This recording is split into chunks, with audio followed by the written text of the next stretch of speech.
Hello everyone, welcome to Internally Screening, and you join us once again for Hooptober, the series in which we go through a horror film every day through the month of October. Now sometimes that's a bit more lenient in terms of what we deem as being a full day, but we're carrying on regardless with a review of the 1976 classic written by Stephen King, Carrie, starring Sissy Spacek in the titular role and directed by the one and only Brian De Palma. It tells the story, if you didn't know at this point, of a young, sheltered, prepubescent girl who's getting bullied in high school, can't get any breaks. She's got a very sort of religious, overbearing mother who kind of prevents her from really being as full a person as she can be, and she seems to get like a couple of opportunities in school and then they're scuppered in a most dramatic and chaotic fashion. Anyone who knows anything about this film will know exactly what we're talking about, but just in case you don't, we'll save some of those big spoilers for later on. Hi, Future Adam here from the editing booth with some important context for the film that we didn't realise at the time. Carrie was actually the first Stephen King novel to be published, and this film is the first Stephen King adaptation to be turned into a feature film. So it's actually kind of crazy that out of the gate, Stephen King was fortuitous enough to have his very first story turned into a film, and the one and only Brian De Palma helped set that in motion thanks to having been suggested the book by a friend of his. So in this review we'll be mentioning a lot of classic Stephen King isms and all the things along those lines that have become synonymous with his writing and indeed the adaptations of his writing into film. And this is kind of the conception of all of that, which I think is absolutely fascinating, and I can't believe we didn't know that sooner. Anyway, back to the review. But without further ado, I'll pass it straight to you, Rupert. What do you make of Brian De Palma's Carrie? Yeah, this is one where you had seen it, but I hadn't. A rare case, indeed. But this is such a classic film that I did already know the sort of basic ins and outs of what happens. I essentially knew the ending going into it. Yeah. But what was a pleasant surprise to me was how good the film was. I mean, it's not really much of a surprise. Brian De Palma is obviously a great director. He's not the director I'm particularly familiar with. No. But I've seen a lot of his classic films, stuff like, the first Mission Impossible film, which I'm quite a big fan of, and I think gets underlooked a lot compared to the modern ones. But he's obviously a very influential director and a really stylish director. And the way the film builds up to that absolutely chaotic finale was really satisfying. I thought that Sissy Spacek in the title role is really, really impressive, especially she must have been very young at the time. I'm not 100%, but it will come up on screen now. Right, okay, yeah, she looks very young. She does, unlike a lot of the other actors in this film. That's true, yeah, everyone else there were some very questionable high schoolers in this just who mid-30s. look to be in their sort of like late 40s, but it is what it is. But she actually looks really young, and she really seems to be the character, if that makes sense. I don't see Sissy Spacek on screen, despite how iconic of an actress she is. Oftentimes in these roles you can often come away thinking, we'll talk about, so for example, John Travolta in the film, I will probably just call him John Travolta. Yes. That's who he is. Get her done, man, get her done. But with Sissy Spacek in this film, she's so kind of inhabiting the character that I only kind of think of her as Carrie, and she does have to do a lot of really extreme shit in this film. And I thought that she really, really carried the film through, and there's a lot of great performances throughout. I love the stylish directing, the way it builds up. I mean, to be honest, most of the appeal in this film for me personally does kind of lie, it's kind of one of those just slow build-up films, and then like when a big explosion. Exactly, like the catharsis moment, and that's like quite a simplistic way to put it, but I think a lot of really good films do that, building up to a big breaking point, and then that breaking point happening, and the quality of the film does kind of accumulate to that point, and then it's kind of bend or break.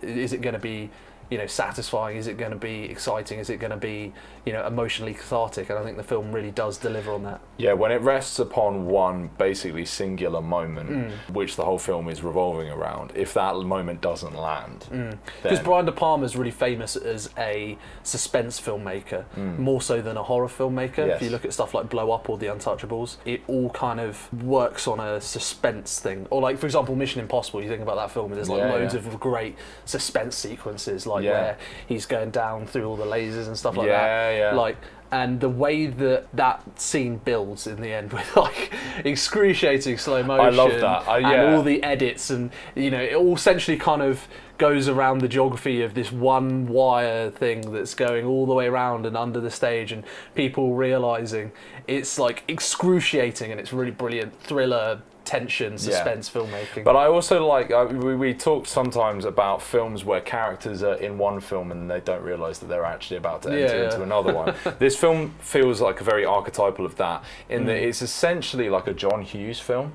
Kind of, yeah. It basically spends much of its time feeling like a 16 Candles, Breakfast Club type thing. It's all very high school centric, and it's about the kind of internal politics of like different cliques within that high school. But it has that dark undercurrent. It has that, and that comes mostly through the mother character, which we'll talk a bit more in detail about in a bit. But yeah, I really love that sort of, I feel like a real sort of sincerity in that energy in the film. Like, in spite of some of the actors looking very much like they're in their mid-30s with like barely hidden stubble and shit like that. Like the guy that plays the man that takes her out to the prom, I forget the character's name. He genuinely looks about 35. He looks so old, but like whatever, he does a good performance, and it is what it is. But in spite of those flaws, the actual energy of it feels like really genuine. There is a kind of goofiness in there, but I don't know, it kind of ties it. It's like a sort of subversion of what people were getting around that time in film. Well, I mean, like, American high school is almost like a mythical concept in films, because it's been done so many times that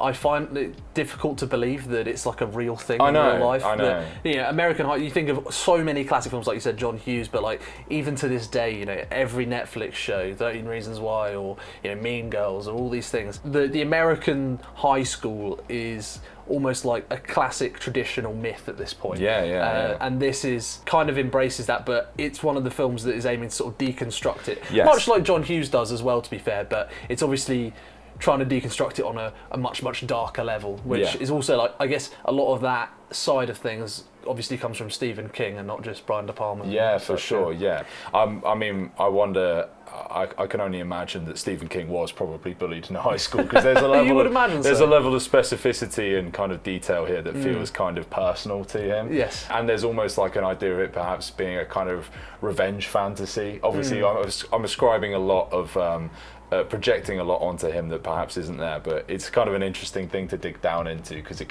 has that energy of like a revenge fantasy. Yeah, I mean, Carrie is essentially a martyr in the film. Like, she almost has like that martyr imagery, especially like covered in blood. I guess spoilers, but I mean come on. Yeah, come on.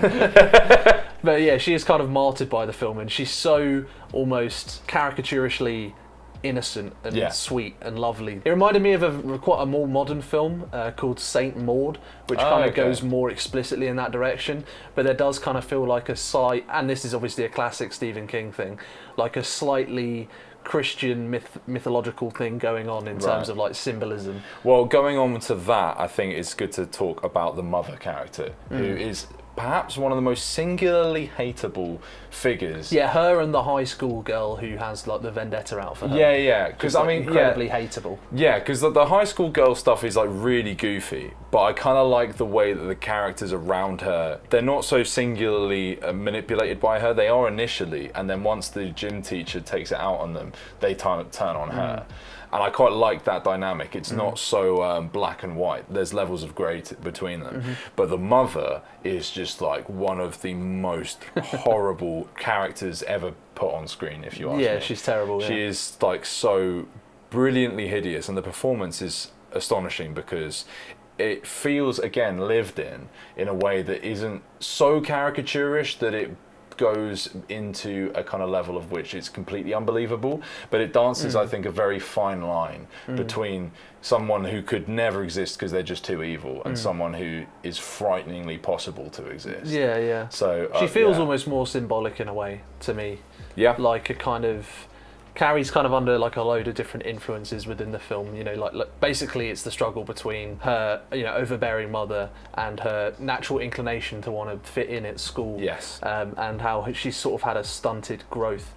So I don't know what exactly the symbolism is and what everything is supposed to represent, but something about it feels symbolic to me. Because Carrie, she's a good character, but she's not exactly like a detailed super one. like complex psychological deep character. She's essentially has like very straightforward wants and needs and ambitions and things that she wants to do that you're supposed to kind of read as they are because they're so on the face of it. Yeah, she's quite like a sort of open book as a character. Yeah, and you kind of she's so easy to root for in the film because of that. Yeah, which makes sense. And she's also not a fool either. Yeah, she gets the sense that something is up. Yeah. When the boy comes to her house and is like, "Oh, please come to the prom with me," she's like, "What the fuck are you doing here? Like, there's no way in a million years, as much as I long for it, you don't just come to my house and ask me to go out with you." It's a very kind of on a crude level, just a very effective film because it's like, well, you just feel really bad for her, and you obviously want her to succeed. So then, when you know what's going to happen, and I feel like even if you'd heard nothing about this film, you can kind of see the direction that it is going. Yeah, there's this horrible sense of inevitability to it, isn't it? Yeah, exactly. Like you can see it coming a mile off, but it doesn't make it feel predictable. It feels like that's just how the story should go, and that's how the story does go. Yeah, I guess talking about like sort of symbolism within the film, like a big part that comes through the mother's dialogue and as well in the sort of opening sequence after the volleyball game, they're in the showers, and there's a weirdly overly sensual thing that's quite uncomfortable to watch. I don't know if that's just, I think that might just be poor aging. Like maybe. The amount the camera is lingering on what's supposed to be prepubescent girls. But then it does the turn, and it's like her bleeding and having her first period, and she's been so stunted in her knowledge of the world by her mother that she doesn't know what it is, and she thinks she's fucking dying because she's just suddenly bleeding. And you probably would think that if you had no knowledge of it. And I think that's something that constantly comes up in the dialogue from the mother, is like this idea of like, you've bled and the boys are sniffing you out like bloodhounds and stuff like that, like this kind of exploration of maturity and evolution within a woman. Well, I guess now that I think about it, Carrie is quite obviously like a Christ-like figure, right? Yeah. She's like so innocent, and Jesus is a big piece of symbolism within the film, particularly towards the end. Yes. With a specific sort of stigmata death going on. Yeah. Like obviously blood is an inherently religious concept, you know, particularly in Catholicism, but also just throughout Christianity. And blood plays like a really core symbolic through line within the film. Obviously it begins with that scene with her bleeding, and then towards the end when she is like, you know, covered in blood. It almost plays a key point throughout one of the B stories as well, with John Travolta and him collecting blood. I guess I don't know. I guess in a way that scene where she gets covered in blood, I wonder if that's almost supposed to be, because when you talk about in Christianity, isn't there like a thing in Christianity where it's like, oh, bathed in the blood, or the blood makes you clean or whatever, or it like I'm not sure. Maybe I'm thinking of the wrong thing here. I don't know. But ultimately, her being covered in blood to me sort of represents like her kind of seeing the true side of human nature, despite the fact that she's kind of been willfully ignorant of it, and she's like wants to almost deny reality because of her mother's influence, where it's like, no, I've got to be pure and godly. And then she has this other side to her where she's like, oh, maybe people are nice, and maybe I could have a boyfriend and go to the prom. And then her being covered in blood is kind of like people revealing themselves to have this sort of true hideous nature to them. Yeah, and I like that. I'm not sure what the blood in Christianity quite represents, but that's just the vibes. I know what you mean.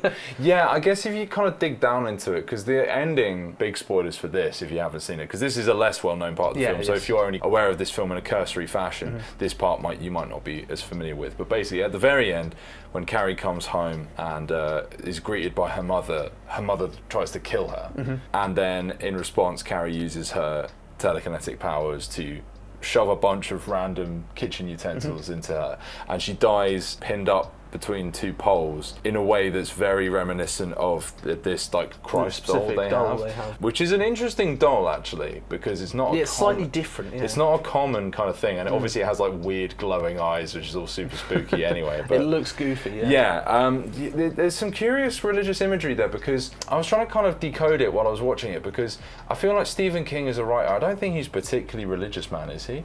Well, religion often plays a strong part in his films. But I've always got the impression it was a criticism therein. Yeah, but there are some sort of slightly sympathetic things, like for example, I think of a book that I've read by Stephen King called The Stand. Is obviously like a lot of his stuff, like so you think of like The Mist, obviously quite critical of organised religion in general. When you look at something like The Stand, it uses similar sort of religious frameworks for metaphors, like for people who represent certain things, and like there are certain sort of Jesus-esque archetypes within certain characters that are portrayed as good, and sort of values within Christianity that he clearly thinks of quite highly. And then there are also, he loves the concept of a religious loon, which they also have. So like there's I think he's called like the Dark Man or something within the Stand. He also appears in the Dark Tower series, I believe, as a villain, who is obviously kind of an antichrist type person, right? By using that antichrist thing as a bad guy, I kind of think like, oh, there's kind of a Christian framework to how we frame these things. Yeah, maybe it's not so black and white. Because here's the thing with this film, right, is that in my head, I'm reading it as like, this is clearly criticising Christian imagery, and then in the way that she dies at the end, both Carrie and her mother, the way they both die, it seems to condemn both of them. I think it's satirising it. She becomes a parody of Jesus. Okay, good. I was thinking a similar thing, but I didn't know if I was way off the money with it, because she's slightly off kilter as well, isn't she? The way she doesn't die in like a perfect cross. She's like slightly tilted to one side, which isn't like the perfect sort of anti-Christ or sort of satanic cross, which is inverted, but it's kind of, you know, would have been a lot of effort to get her upside down. Yeah, quite, and it's a distortion therein of a classic piece of imagery. Yeah, it's a hard one, because like you'd have think that all of the suffering that Carrie goes through in the film, and then I know she does kill a room full of people, but there's like kind of the film isn't particularly sympathetic to her in the way that it feels like it has been up until that point, and so when she dies, it's like Carrie's going to hell. Carrie's like, I almost wonder if it's kind of critical of that. Obviously, it does value Carrie's. Maybe I'm off base on this, maybe I'm wrong, but it feels like it values Carrie's Christ-likeness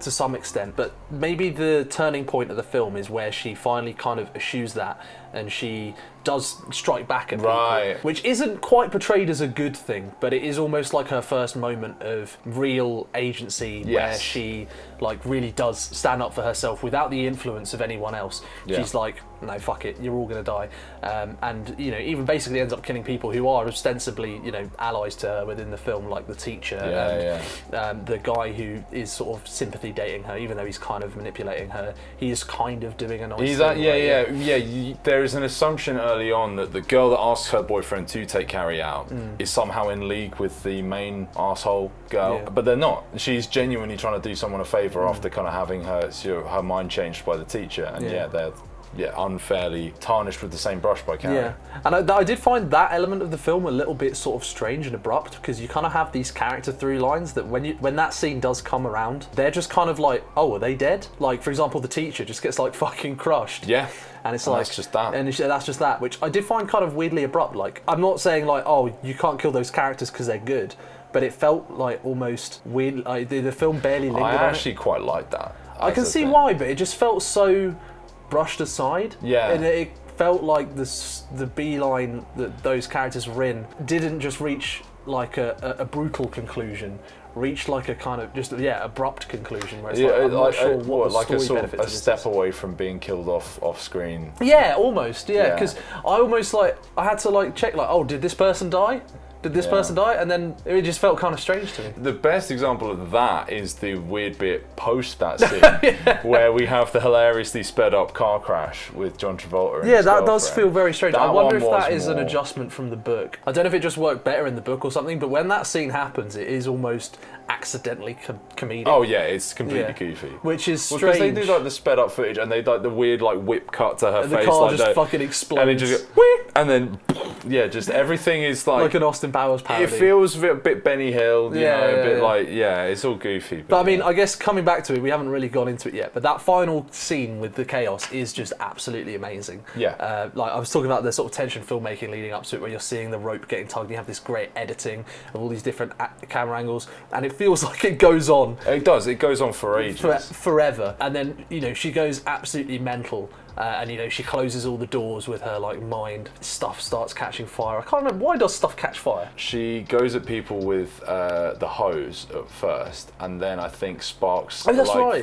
Like the electricity catches. That's great as well. The hose thing looks really well done as well. I'm not sure how they did that. And just the absolute carnage of that scene. A bunch with all of the extras just going like yeeting crazy. themselves over tables. It's so impressive however they managed to pull that off. And with those kind of films that we're talking about, where it kind of builds around leading to one giant point, there's a huge risk of if you're doing that it could feel really underwhelming. But this sure. film totally delivers on the chaos. I agree. I love particularly the lighting in that scene as well. It's so dark. There's and some shadowy, weird fucking split screen they start doing Oh, where they yeah, that was show you awesome. like different alternate perspectives, and like some of them are like really brightly lit in red, I think, and then there's like bits which are like in the complete opposite blue, so you get these really nice contrasting, like violently like polar opposite colours. And because of the split screen as well, it kind of has this weird comic book feeling to it. It's really unusual. A technique used only one time in the film and not a commonly used one at the time anyway. It just kind of felt like Brian De Palma was like, I've got a lot of cool shit to show you right now. Yeah. I'm going to show you as much of it as I can get. It's amazing. It's just like an absolute, on a filmmaking level, absolutely incredible, and on a story level, incredibly satisfying. Cathartic. I guess, my only real complaints with the film sort of come after that. Like you said, the car crash bit's a bit goofy. Carrie kind of, I guess this is a huge spoiler as well, kind of kills herself with the house. By like bringing it in on herself, it's which I found... it is either that or it's like the house is being reclaimed by hell. Yeah, if that's the case, I don't think the film clearly or interestingly communicates that. The only thing that hints at that is the fact that when Carrie's like sheltering with her like dying mother, the camera pans in from like an above angle onto the Jesus statue that's looking back up at it. Yeah. So there's this kind of idea of like you've been watched and you've been judged kind of thing. Which again, it's not a perfect metaphor, but it kind of works. It works at a sideways glance as satire, but I think there's a lot to unpack that I haven't successfully managed to do so. So I'd be interested to hear about how other people interpret like the kind of overall. Yeah, I just don't think it was like, film. if that is the case, and maybe I can change my mind on a second watch here, but I just don't think it was the most compelling way to end the film. That's fair. You do have that kind of final twist with the like traumatized girl, which is kind of, where she's so like she's just going to live with the memories, which is just forever. Like very Stephen King. Yeah, it's quite Misery-esque. Yeah. Like I just think those sort of final last bits don't quite come together. They're not terrible. No. But I think it stops me from loving the film as opposed to really liking it. No, I mean, and part of that ending that I do really like, I mean, I like all of it, but I can see where you're coming from, is the attempted murder from the mother, where she's like trying to soothe her and console her, and then she's like secretly kind of got the knife behind her back. I just really like that kind of... You like it when mothers murder their daughters? Not quite. You like infanticide?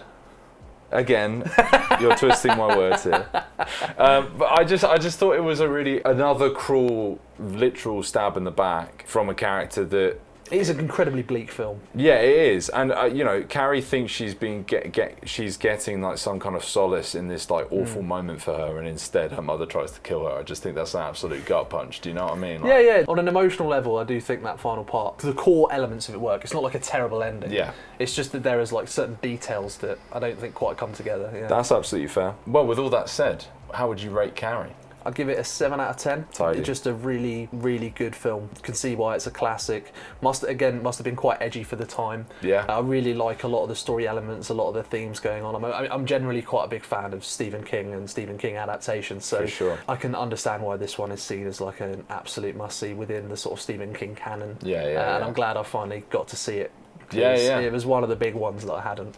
Yeah, and for me, I'm feeling similarly, 7 out of 10. It's held up just as well, if not better, on second viewing. As I've said before, love the aesthetic of this film, love the kind of twisted American high school kind of spin. I love seeing like the sort of middle town sort of America just kind of getting it like turned on its head. Well, that's just pure Stephen King. That's yes, what he loves it to is, do, and it's gloriously satisfying. I love the concept he has of basically taking something normal and traditionally Americana and just making it really fucked up and dark. Like, like you think about like It and like the concept of kids with clowns, or The Shining, where you have your classic family unit go out and live in a hotel, and just everything gets really fucked up and weird. Yeah. Or like Christine, you've got like a guy who loves his car. What's more American than that? Yeah, it's true. Like, the car is Satan. The car is Satan. And in this one, it's the virginal. I guess it's kind of a huge parody on that evangelical like the Virgin purity Mary ring. Sort of thing. There's like dads who like. They wear like the virginity ring and all that weird shit. And they like check that their daughter's fucking disturbing. Like walls. Hymen, But regardless, really satisfying film. Sissy Spacek's fantastic, as I've said. All the performances throughout are pretty much bang on. It's just a really satisfying, well-made film that's just a couple of little extras away from being like purely brilliant in my eyes. Yeah. That has been the end of our review of Carrie. Thank you very much for watching if you stuck around this far, and if you enjoyed the video, please click like and consider subscribing to the channel. We have plenty more horror content and reviews and reactions coming down the line. If you dislike this review, give it a dislike and let us know in the comments how you feel about this film, how you feel about what we had to say about it, and we will catch you again in the next one. I've been Adam. I've been Rupert. And we've been Internally Screening. Peace. Peace.